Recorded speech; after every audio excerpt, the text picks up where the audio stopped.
Joining us now, New York Law School professor and former Manhattan Assistant District Attorney Rebecca Roiphe, and New York Times chief White House correspondent and MSNBC political analyst Peter Baker. Jail time, Rebecca, possibility?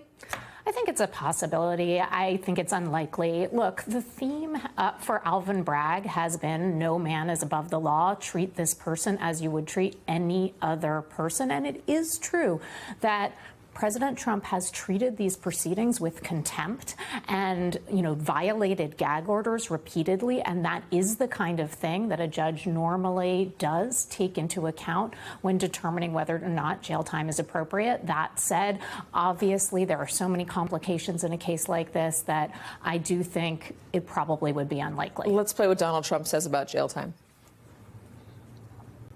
I don't know that the public would stand it. I'm not sure the public would stand for it. I think it would be tough for the public to take. At a certain point, there's a breaking point.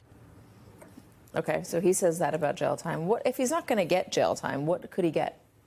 Well, he could get probation. He could get some kind of home arrest. How does probation work when he's on the camp? I mean, what does that actually do? What consequences does he actually face if it's not jail time? So probation is essentially like you are under supervision. It's humiliating on a certain level. In order to do anything, including go to a different state, you need permission. That is the kind of thing. Do you see him even asking for permission? I mean, is he going to flout it? He would have to. He would have to with the threat of jail time. But then don't you think he might play chicken? I mean, if he'd, yes, judging from how he has behaved in the past, maybe he would do that. But I think, there is a limit. There's a point at which he can't push this beyond that point, and he would be put in jail. I mean, any person is put in jail if they violate their probation conditions. So, I don't know. But, I do think that would be difficult for him to swallow on a certain level. It is a matter of the justice system, Peter, and Donald Trump has been effectively running against the justice system, arguing that his criminal trial wasn't fair. It was a political persecution, he's argued. Norm Eisen believes that he should be put in jail, that this is a sort of message that needs to be sent to Donald Trump and his allies, that trying to muck around with an election is just not okay in this country. Yeah, I think that if he doesn't get prison time of any sort, he'll use that as a political argument. He'll say, see, this is such not a big deal. It was a nothing burger. It was a parking ticket, that kind of thing. So there is an argument to be made in terms of the politics. I'm not a lawyer, and I don't know what the law says. And obviously, I think a lot of people would say he should get whatever people in that circumstance would otherwise get.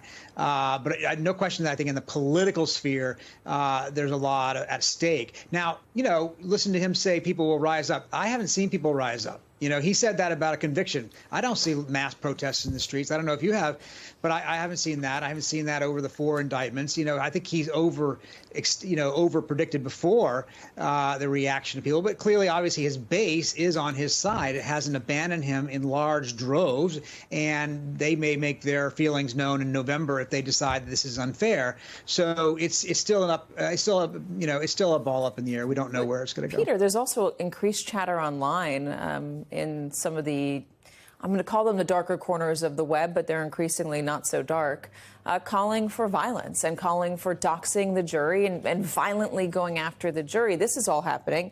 And I want to ask you about something you wrote in the New York Times. You say the judiciary may not be the check on the executive branch that it has been in the past. If no other cases go to trial before the election, it could be another 4 years before the courts even consider whether the newly elected president jeopardized national security or illegally sought to overturn the 2020 election, as he has been charged with doing. Talk to me a little bit more about how Donald Trump is pushing the boundaries of the balance of power, the checks and balances that are embedded in the Constitution.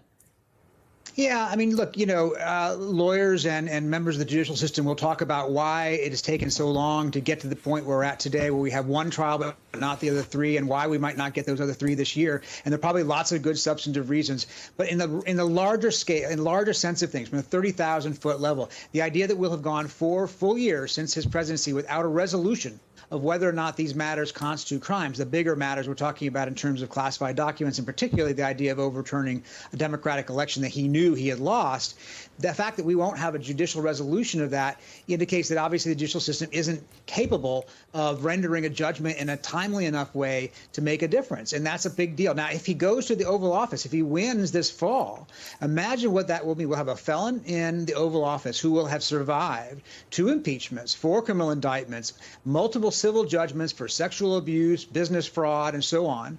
And now, of course, this criminal conviction. What will be the disincentive structurally? What is the incentive to not abuse power, to not take things too far? That's a really open question, because the founders tried to build a system with checks and balances, but in effect, he will have survived a lot of the things that used to be the checks that we put on our political leaders. Speaking of whether the other cases will go to trial, there is a Supreme Court decision we are all waiting for. Usually they come out on Thursdays, but we're in June. And, you know, we're running up against the clock here, and the Supreme Court has a big decision to make regarding whether Donald Trump or any president has presidential immunity. We'll see where that goes and what that means for the remaining election interference case that Donald Trump is facing. Oh, there's 2 others. There's a Georgia one as well. Peter Baker, Rebecca Roiphe, thank you very much.